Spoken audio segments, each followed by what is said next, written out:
Shri Radhe. Hello friends, आपको मैं दोबारा बता रही हूँ, हमने भागवत जी पढ़नी प्रारंभ कर रखी है, जिसमें हम दशम स्कंद प्रारंभ कर चुके हैं। कल हमने भगवान श्री कृष्ण का प्राकट्य उत्सव पढ़ा था और भगवान का जन्मोत्सव मनाया था। आज हम गोकुल में भगवान श्री कृष्ण का जन्मोत्सव मनाएंगे। आइए चलते हैं भगवान के जन्मोत्सव में, जो गोकुल में होगा। राधे राधे। वसुदेव गोकुल में आ पहुंचे। योग माया के आवरणवश सारा गांव गहरी नींद में डूबा हुआ था। वसुदेव ने श्री कृष्ण को यशोदा की गोद में रख दिया और बालिका स्वरूप योग माया को उठा लिया। वसुदेव ने सोचा कि अब भी उनका प्रारब्ध कर्म बाकी रह गया है, तभी तो भगवान को छोड़कर माया को गले लगाने का अवसर आया है। वसुदेव योग माया को टोकरी में बिठलाकर वापस कारागृह आ पहुंचे। ब्रह्म संबंध होने पर सभी बंधन टूट गए थे। अब माया आई तो बंधन भी आ गए। वसुदेव गोकुल से माया को अपने सिर बिठाकर लाए, सो फिर बंधन आ पहुंचा और कारागृह के द्वार बंद हो गए। माया बंधन करता है। भगवान की आज्ञा के कारण ही तो वसुदेव ने बंधन को स्वीकार किया है।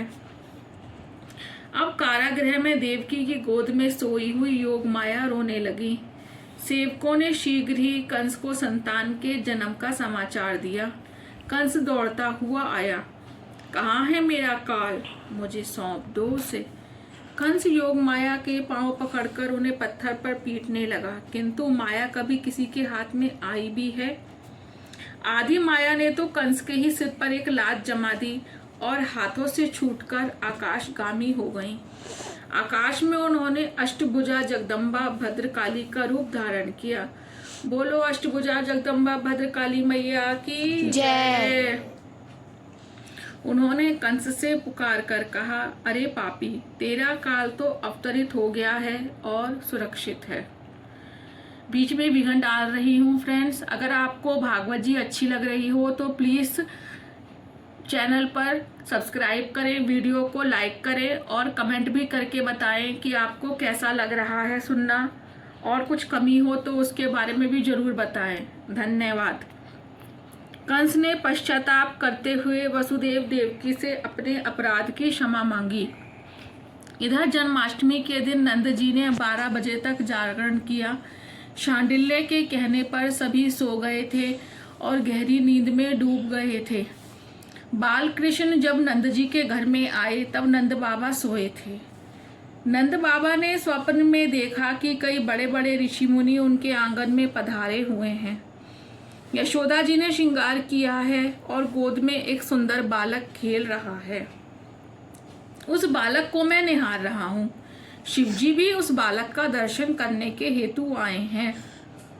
नंद बाबा प्रातःकाल जागृत होने पर मन में कई संकल्प विकल्प करते हुए गौशाला में आए। वह स्वयं गौ सेवा करते थे।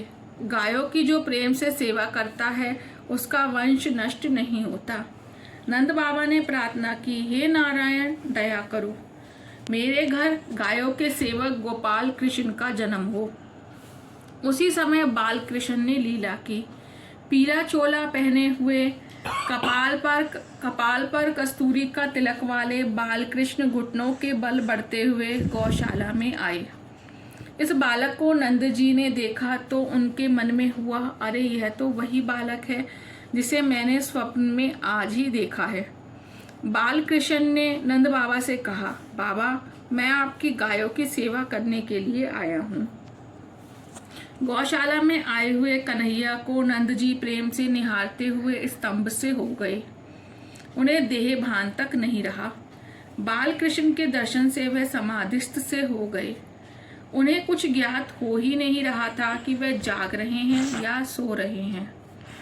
सुनंदा को यशोदा की गोद में बालकृष्ण की झांकी हुई तो वह दौड़ती हुई गौशाला में भाई को खबर करने आई, भैया भैया, लाला भयो है। आनंद ही आनंद हो गया। श्री कृष्ण हृदय में आ गए। नंद जी ने यमुना जी में स्नान किया। आज जन्मोत्सव के उपलक्ष्य में स्नान किया जाना था। हो गई। उनको स्वर्ण के आसन पर बिठलाया गया। शांडिल्य मुनि ने उनको दान करने को कहा। नंद जी ने कहा, जो चाहे सो ले जा सकते हो। नंद बाबा ने बड़ी उदारता से दान दिया। दान से धन की शुद्धि होती है। गायों का दान दिया गया।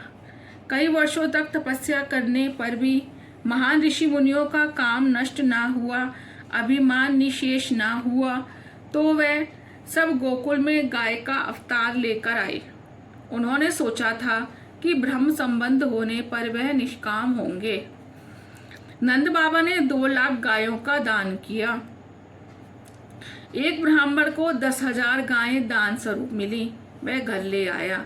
छोटा सा था घर। उसने घर के कोने कोने में गायें बांध दी। फिर भी बहुत सी बाकी रह गईं। उस ब्राह्मण की पत्नी बड़ी कर्कशा थी। वह अपने पति से कहने लगी, कोई चाहे जितनी गाय दे, किंतु तुम सब को ले क्यों आए? इतनी सारी गाय देने वाला कौन निकल पड़ा? ब्राह्मण, अरे तू जानती ही नहीं है क्या? नंद बाबा के घर पुत्र रत्न जन्मा है। आज उन्होंने हजारों गायों का दान किया है। नंद बाबा के घर पुत्र जन्म की बात सुनकर ब्राह्मणी आनंदित हो गई। पति पत्नी आनंद से मानो नाचने लगे। नंद घर आनंद भयो, जय कन्हैया लाल की। हाथी घोड़ा पाल की, जय कन्हैया लाल की। नंद घर आनंद भयो, जय कन्हैया लाल की। जय जय श्री राधे। आगे का कल पूरा करेंगे। आप ऐसे ही हमारी वीडियो को प्यार करते रहिए और चैनल को सब्सक्राइब करते रहिए। धन्यवाद। राधे राधे।